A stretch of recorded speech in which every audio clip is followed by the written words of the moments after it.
Hello, and welcome to another edition of Logician Tim Learns with me, your host, Logician Tim. That's right, this is the show where you get to watch me go from a total gaming newbie to a more informed gaming newbie. How about that?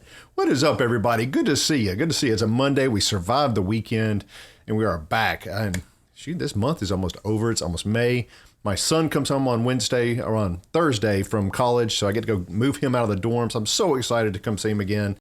And just get to have them for the summer. It's so cool. So yeah, full week ahead. So, but we're not here to talk about that. We're here to talk about RuneQuest, and that's what we are going over tonight. Some more of this RuneQuest RPG. And guys, I got to say, it is pretty awesome. And I'm just really digging the mechanics of it, the lore. It's very, very interesting. The way they write is really comfortable. I think I might have said this before. It just, you can tell it's an older game, not because it's old, but because it's been polished over the years, and because the writing is just so smooth, and mechanics and everything like that. It feels cool. It just feels comfortable to read, and there's nothing like shocking about it or anything. It's really, really neat book. So if you haven't picked up this yet, just go grab it. It's awesome. So check it out. Let's dive right in a little bit here. We're going to be talking tonight about the magic in RuneQuest. So let's flip back here. Page 243, I believe it is. Yes, here we are. And we are talking about magic and the world of Glorantha, where RuneQuest takes place. Magic is everywhere, right? The most powerful fighter, they say, with no magic or a little bit of magic is most often going to lose to the weaker fighter that has stronger magic. So, knowing how and when to use your magic and to do so creatively, to be honest, it can actually give you an edge, to win that fight or to be successful in the world of Glorantha. Now, for all types of magic, runes are the ultimate source of power. Okay. And it is called RuneQuest after all, right? The runes originally, they tell us, belong to a member of what they call the Celestial Court. And so this was like an assembly of old gods that ruled the universe between the time of creation and the gods' war. Okay, this great war between the gods, right? And the runes eventually divided themselves into like these specialized parts which created the gods, like small g gods, and then they combined with other rune powers, okay? So what is up, Eddie, over there on Facebook? Good to see you, my dude. There's three different kind of distinct types of magic in Glorantha. There's spirit magic, there's rune magic, and then there's sorcery, okay? Now, spirit magic is where the magician or the person casting the magic, so I guess they're all magicians, right? Where the magician, they communicate with the spirits that reside in the natural energy currents of the world. Okay, so this is the most kind of common form of magic, and they kind of give us a little list back here. I'm flipping back and forth just a little bit here. A list of the common spirit magic spells are things like Blade Sharp, Demoralize, Detect Spirit, Detect Trap, those type of things. Glamour, which I guess, kind of makes you appear to look better. Ignite, Light, Parry, Repair, Second Sight, Slow, and some of those types of things. That's the type of things that a spirit magic spell would likely cast, okay? So this is where the magicians are getting their energy from kind of the world around, the natural flow, right? And so that's very common. Spirit magic is very, very common. And you get that from your cults as well, like specialized spirit magic from that cult that you join. And then secondly, the one I mentioned was rune magic. And so rune magic involves the sacrifice of living things or physical objects, and kind of by the worshipers of that god. So, you want this power, you're going to have to sacrifice something for it, something valuable to you. It could be something living, or it could be some type of inanimate object or something physical. And so this sacrifice is going to allow you to wield some of the powers of that god. Even if it's just like a tiny little fraction, it's still like super powerful, right? And they kind of give us some of these common rune magic spells in here, where they talk about like spells about the cult, things like command command cult spirit. I'll get it out. Divination, sanctified. These type of spells are very common to rune magic. And then they also have spells about spells where you're dismissing magic, or extension and multi spells. So those are the type of rune magic spells that would modify other spells. And then they have generic spells like find an enemy, or heal wounds, or soul sight, spirit block, and warding, right? So these spells are very common, and there's really no need to gain each one individually, because they're very, very common. And so basically everybody for the most part knows that. Now, so those are the 3 different types of magic: spirit magic, rune magic, and sorcery. Oh, I didn't even go over the sorcery yet. What am I doing, Tim? All right, let's go over sorcery now. How about that? All right, yeah, sounds good. All right, so sorcery is the study of the runes themselves, and they're like a permanent and indestructible, kind of like the laws of the universe are the runes themselves, right? And it's a very logical kind of a study, and it imposes the caster's will on the material world. So they kind of they study these runes, and they kind of force their will upon the material world to make things happen. And they kind of go into a little bit of detail about, they have a bunch of these, but I'm just going to tell you a few of them. Like they have accelerate healing, which is almost like a regeneration type thing. Attract spirits, bind elemental, call light. So you can kind of make something light. Create hallucinations, create sounds, and those type of things. These are all types of sorcery that you can do. Dominate animal, dominate elemental, disappear. You can enhance somebody's intelligence, identify things, mend flesh.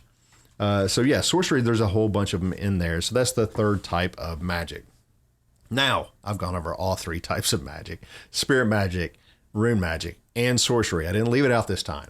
What is up, Joe? Good to see you, my dude. And Angela, if you're watching, hello to you too. So yeah, those are the three types of magic in RuneQuest.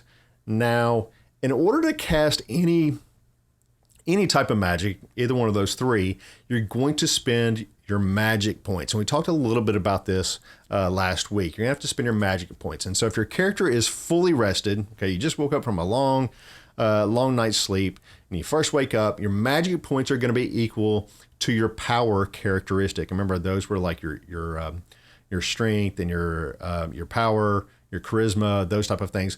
And power is one of those. And so your magic points are equal to your power when you're fully rested. Now, as you spend your magic points by casting spells, or worshiping, or doing spirit combat, or whatever, you're going to have to mark those off on your combat sheet, right? So I spent 2 points, so I was 18, and now I'm down to 16, right? Makes sense. Now, if you get down to 0 magic points, well, you're going to be unconscious. It just totally knocks you out. Like, you're done, dude. And you're going to stay asleep until you can regain at least 1 magic point back. And luckily, that kind of happens somewhat quickly, and it kind of depends on, again, that power characteristic. And so you're going to regain your magic points. I always say mana points because I think of like EverQuest and Magic the Gathering. They call them magic points, MP. You're going to regain your MP at the rate of your power characteristic every day, or like if you can break that down. So you can do a quarter of your power characteristic for every 6 hours. So there's 6 hours in every day, right? We can do the math here. Or you can break it down even further and say that you would need to gain 1/24th of your power characteristic for every hour in magic points. There I go again. I'm telling you. And on my notes, I say MP, and that's probably a mistake because I'm going to say mana points all night. Anyway, so you can gain back your magic points after you spend them, and that just comes at just comes with time, right? And so you take your power characteristic and divide it by the hours in the day, and that's going to tell you how many you're going to gain back in an hour. It's that hard, right? We can do this. We can do this, you guys. So you can also meditate to regain your magic points, but you kind of have to do this uninterrupted for at least a full hour, and you can't try to do anything else. So you can't do like skill checks, or you can't move or anything like that. And this is going to get you an additional 1 magic point per hour. Okay. If you roll at and meditation is a skill, so you have to roll to see if you can actually meditate, right? So if you roll a special success though, when you're attempting to meditate, then you're going to get 1d3 magic points, and then if you do a crit on your meditation, then you can get 1d3 plus 1 magic points per hour that you continue to meditate. So you can gain that gain those magic points back. You know, it's not going to take you all night if you can do some meditation. So just know that if you're meditating, though, one of the things that you should note, it's just like any other skill. You can crit on it, and you can also fumble, right? And if you fumble on a meditation skill check, then you're going to lose 1d3 of magic points down to a minimum of 0, which means it could knock you out, which that's kind of funny. Like, yeah, I'm meditating, get my magic points back, and then, oh crap, I fumbled it, and now I'm asleep, and now I got to wait longer. So yeah, that can happen. So just be aware of that. It's just like any other skill check, you can fumble it. Now, let's talk a little bit about resting spells. Not resting, resisting. Just Angela. Hello, Angela, over on YouTube. So she says, finally able to step away from momming to tune in. Hello, Angela. Good to see you. So yeah, we're not talking about resting spells. We were just talking about meditating. We're talking about resisting spells. And here's how this works. A target is always going to attempt to resist a spell that you cast on them unless they're voluntarily and knowingly accepting that spell. Okay, so I can kind of choose to go, okay, yeah, I'll accept your spell. Or if I don't, the default state is I'm going to attempt to resist it. Okay, so for example, like if your buddy's injured, if I'm playing with Joe over there and he gets injured in the game, then he's probably going to be looking forward to me healing him, right? He's not going to try to resist that. But if me and Joe are enemies and I try to cast something on him, like what's the spell called? Befuddle, I think it was called. Then he's going to try to resist that. And what they do is they use your power characteristic. It's not only used for your magic points, it's also used for your resist as well. So they're going to use the power characteristic of both the attacker and the defender to determine the chance of a spell being resisted or not. Okay, so this is going to give you a percentage chance of that spell being resisted. So for a quick little example here, so let's say I'm trying to cast Befuddle on Joe, right? And let's say my power characteristic is 15, but Joe's is 16. So this is going to give me a chance of 45% to land the spell. All right. And the math here is not like super clear in the book, but I'm kind of assuming, like kind of breaking it down in my head, that let's just say that me and Joe's power characteristics were the same. Let's say that they were both 15. Then it looks to me like we would have a 50-50 shot of resisting or the spell landing. And since Joe's is 1 point higher, it's just less than 50%. So you round that down to 45. And that's why I had that 45% chance of landing a spell on Joe if I want to, right? So that's why we're slightly less than 50-50. Now, the book was not super clear on this. I'm just kind of making that deduction. That kind of makes sense to me. So there you go. If somebody knows better than that, though, if you know, or if you can confirm this, if you're watching this back, let me know. Put a comment down there and confirm it or deny it and tell me what the real rule is, because it's not super clear in here. I appreciate it. And anything like that I'm going over for that matter, because I'm just now learning this stuff. This is brand new to me, and I'm going to make mistakes. And so, yeah, if you see something that I'm missing, call it out. Or see something I get wrong, call it out. I like to know, I like to be corrected on it, right? And that'll help other people that are watching the video too. They'll see it. So that's cool. All right, so let's move away from resisting spells and move on to rune points. And so they have, like when you're an initiate or a rune master of these like rune cults, right? Well, you can kind of permanently sacrifice some of that POW characteristic points, those POW points, if you will. So you can actually permanently sacrifice them to your god and gain access to the cult's rune magic, right? This is going to make you super strong. Remember I said rune magic is pretty darn strong. This is going to give you part of, just a tiny little bit of that god's magic. And that's super strong. Even just a tiny bit is super strong. So sacrificing your POW points is in this way is called rune points. And so your POW being kind of turned into these, get access to this rune magic is called these rune points. All right. And the spent rune points, they're going to be replenished and given back to you by these worship ceremonies and other cult activities that you can do. And this worship thing is kind of neat, because it kind of gives you a way to gain back these POW points, and even gain more POW points. And I say POW, it's power, right? Power characteristic, but it's abbreviated as POW. That's why I'm saying POW. But there's a way to gain back your POW points and even gain additional POW points, and that is through this worship. And it's always linked to a specific deity, right? This specific god. And kind of worship takes a full day to perform, and you have to do it someplace that's holy to the deity, or on like this sanctified ground. And one of the spells that we just looked at earlier, you can actually sanctify ground. So if you're not like in a holy spot, you could actually sanctify this ground and then worship. And if successful, you would get your POW points back, and then you can actually get additional POW points as well. So that's kind of cool.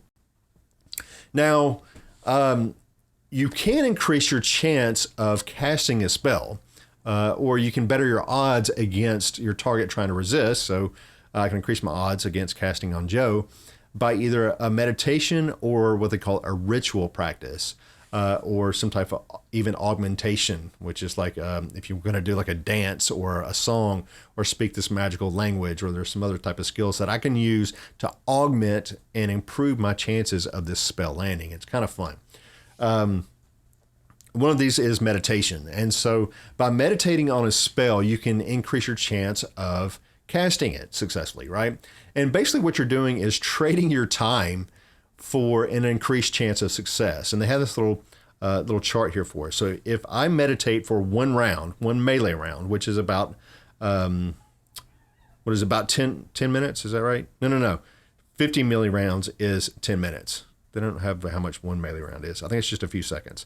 So if I meditate one melee round, I get a 5% bonus to my attempt to cast this spell. All right. If I do 2 melee rounds, it's a 10% bonus. 5 melee rounds, which is about a minute, is 15%. And then it maxes out at 10 minutes, which is 50 melee rounds, at 25%. So if I just take my time and I sit down and meditate, I can increase my chances by up to 25% if I spend 10 minutes, 50 melee rounds. That's a long time, though, of meditation. And just remember that when you're meditating, you can't do anything else. I can't dodge. I can't parry. And if I take damage while I'm meditating, then I have to roll, basically it's like an intelligence check times 3, or else my concentration is considered broken and I have to start all over again if I want to keep the bonus. But it's kind of cool that maybe if I have somebody else kind of keeping somebody's attention and fighting, and I really need to cast a spell and I can't afford to recast it, then maybe I'll have to take some time out of the battle to meditate and increase my odds of that. I think that's kind of fun. Now, another way that you can do this is called ritual practices, and you can perform these ritual practices to increase your chances of a skill or a spell. And like meditation, these ritual practices, they require your total concentration, right? Because you're doing this ritual, you have to be really into it and focused in what you're doing. You can't mess up, right? So they said that you can eat and sleep during these rituals, but you can't really do much else, because rituals are like meditation, but over a really long amount of time. So if you take time away from the ritual for any reason, let's say you got sick or you had to go save your sister or whatever it may be, well, that time is going to get deducted from the time spent in the ritual. And they give us this cool chart here. Now, if you spend a half an hour preparing a ritual, you're going to get a 30% bonus. And that's pretty awesome, right? An hour is going to give you 35. If you spend a whole day, that's going to give you a 50% bonus to that skill or that spell that you're trying to cast. And it goes all the way up. Like a week, you get a 60%, a full season, right? That's what, like 3 months, 4 months? Then you're going to get a 75% bonus, all the way up to 20 years, which you would get a 100% bonus. That's like a 100% chance that you're going to cast that skill or that spell successfully. And I just think that's awesome. And it kind of made me think of, and I even wrote this down, like this one NPC, right? Let's say he's been doing this ritual his entire life. Okay, it's this weird old guy in the town, and he's been doing this one ritual his entire life, like over 20 years. He's been doing the same ritual, and people pass by him on the street, and they kind of watch him, and they kind of maybe point at them and laugh and mock them. Like, he's been doing this same crap every day for 20 years. And then one moonless night in the middle of the night, people are still kind of walking around a little bit. Like, he's in the middle of doing this thing, but now the moment has come, right? And so the magician finished up their final preparation and their worship, and they stand up finally. They start mumbling and some type of weird incantation, right? And these sparks start to emit out of their hands, and this small piece of flame just leaps out of their fingertips onto this lantern. And everybody just standing around the magician at that point just goes, "That's it? 20 years, dude? That's it? That's the spell that you want to cast?" And so they start laughing at him and pointing at him. But then a few moments later, the mage looks to the sky, and this giant elemental just parts the clouds and hovers down next to the old mage. And the laughter and the smirks on everybody's face just it starts to quickly fade away, right? They're not laughing so much anymore. And the terror on their faces start to emerge as the mage just cracks this evil grin. Like, he's finally going to get his revenge on all these people that mocked him over 20 years. I don't know. Just anyways, you can see how something that is incredibly important, this one spell that he wanted to cast, he wanted to get it right the first time. That if you have time to prepare, you can increase your chances through these types of rituals, even to the point of 100% if you can put in the time. And so it just made me think of this awesome mage story. I could just see something like that happening. It would just be so awesome. So you can throw something like that into your story if you want to. But just their whole system is very, very creative. It just makes my creative juices start flowing in my brain, and I start, thinking about different scenarios that just pop in my head while I'm reading. And I think that just makes for an awesome RPG book when it just throws you on these little creative tangents that I've got to type this out. I've got to get it out there. And that's what this book does for me, a lot of it. Now, you can do that through your rituals. Now, a couple things I want to talk about, like as far as your spell effects. Just remember that spells are always cast either at an area or at something or someone even. And it's listed in the spell description, about like the target area or if it's just single target. Because like if it's an area, anything in that entire area is going to be affected by that spell, including friendly people. You might not want to cast that fireball in the middle of all those friendly people, right? Just to hit that one guy, because everybody's going to get wrecked. Some spells are going to be individual, like individual targets only, and others are going to be area of effect. So you want to read your spell descriptions, and that's all going to be in there. Now, you can use additional magic points over the cost of a spell to what they call boost it. Okay, you can boost your spells, and you can do this. You usually do this to like overcome some type of counter magic or some type of shield type spell. And for a little examples, let's say we're trying to cast Befuddle again. So I'm trying to cast it on Joe. I'm going to try to Befuddle Joe, right? And Befuddle cost 2 magic points. Okay, so it's a 2-point spirit magic spell. But let's say Joe has a 4-point counter magic spell on him. All right. Well, I can choose actually to boost my Befuddle spell by pumping an additional 4 points of magic points into it. And so that would be a 6-point spell, right? And so that way my Befuddle spell is going to get through that 4-point counter magic spell that Joe has on him. And so now I can, be successful on casting that on him. So just know that you can boost your spells up by spending these extra magic points if you want to. So I wanted to move on and talk about enchantments. And basically an enchantment is, and I think of enchantments like in Magic the Gathering, where, I had my creature and I'm casting an enchantment on them that might give them, +2 to defense or to attack or whatever it might be, right? And so that's kind of how I always think of enchantments. But they describe it in here as an enchantment is a permanent change to the material world caused by magic. Okay, so it tells us that it requires the enchanter to permanently lose something to affect permanent change. And so you don't just get to enchant something for free. You have to give something up to be able to do that. So normally this is in the form of those POW points that we were talking about earlier, those power characteristic points. And so you'll give up one or more of those in order to enchant something. And honestly, the enchantments is where your imagination is really going to come into play, because anything can be enchanted. You can enchant creatures or inanimate objects, even locations. And you can really do some cool stuff with this. This is kind of my favorite so far. The cool thing is there's no limit to how many enchantments that you can put on something. So you could have it so that when someone walks into a certain area, that a spell goes off, any spell that you want. You can enchant the area further and make it so that the spell only goes off if a certain person or even type of person, if you could describe it well enough, will trigger the spell. So I can say like only four-legged creatures, right? Or only this type of magician. As long as I can describe it right, then I can make the spell is going to trigger this spell. And it just makes me think of some really cool ideas. So let me see. You can store magic points. Some other things you can do with your enchantments. You can store magic points in like a certain location, and or even like inanimate objects, and then use them later. I think that's cool. They tell us that to enchant something, you have to inscribe runes of the enchantment in, on, or around whatever you're trying to enchant. They say that the symbols don't have to be visible, but they do need to be made with something of substance, because if the symbols are destroyed, then the enchantments are also destroyed. All right.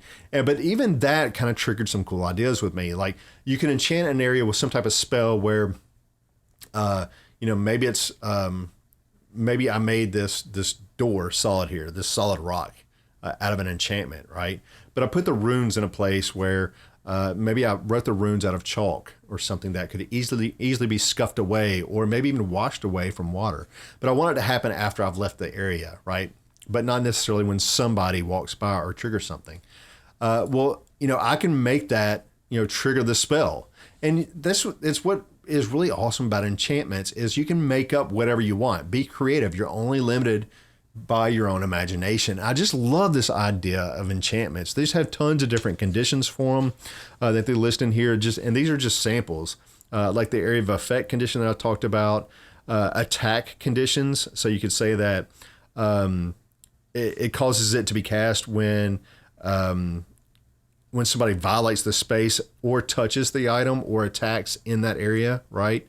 You could do it with, like I said, different targets, or you can make up pretty much anything that you want. You can make it to where, let's say it's a sword or an axe or something like that. You can make it to where only the enchanter is able to use that sword or that axe. Or you could say that everybody but Bob can use that sword or axe, or however you want to. You can make things unusable. So just all types of awesome things that just pop in your head, and just seems like you would have endless amount of fun with just enchanting things. Now, there are a limit to it because your POW is going to go down, right? Your POW points that you have to spend for this are going to have to go down. There's kind of a limit to it. And then also I think it's done by your charisma a little bit too. You take your charisma divided by 3, and that's kind of like the number of different enchantments that you can do. So you might have to let some go if you want to make some new ones. But anyway, you can still do it. I just think enchantments sound like tons and tons of fun. It makes me think of making just an enchanter character like that has, really high charisma and those power points, and do nothing but enchantments, because I think that just sounds like so much fun. But yeah, that's pretty much it for the magic in here. Now, the magic system in RuneQuest, it's super, it's very well thought out, right? And it goes on for like 5 chapters, because they have a chapter about spirit magic, chapter about rune magic, and a chapter about sorcery, all on their own. You can become a shaman, and it kind of talks about becoming a shaman in here. All types of stuff, tons and tons of stuff. And they said, at the beginning that magic is everywhere in Glorantha, and they really back that up with the content for that in the book. I like the fact that it isn't just a spell list with like, hey, you can cast Fireball, or you can cast, A or B. They have that, but they also have a lot of it. They leave it up to your imagination on things like enchantments that just makes it tons of fun to come up with like these new ideas and use them in the game. It just sounds like it'd be awesome to play. And so yeah, just cool stuff. I can't say enough good stuff about the magic in here. It just sounds like, you're really going to be using your magic often, and they give you the tools to do that. And it just sounds like a lot of fun to me. So as you can tell, I'm a fan. I am totally a fan. I think that's it for the magic section. Now, there is no GM guide in this book, so I obviously won't be covering that tomorrow. Now, I normally do the GM guide last, but there isn't one. So instead, there's this chapter on things to do between adventures, and I want to dive into that. And so we're going to be talking about that tomorrow, and then on Wednesday we will wrap it up with a report card, a final report card. So yeah, that's about it from me tonight. I appreciate you watching. If you're watching on Facebook or YouTube, hit that like button for me. Share it. That always helps. I love seeing the new faces around here. Tell your friends. Stop in. Say hi. Hit that subscribe button on YouTube and hit that follow button on Twitch. I appreciate you all. Hit me with the comments down below. Say hello.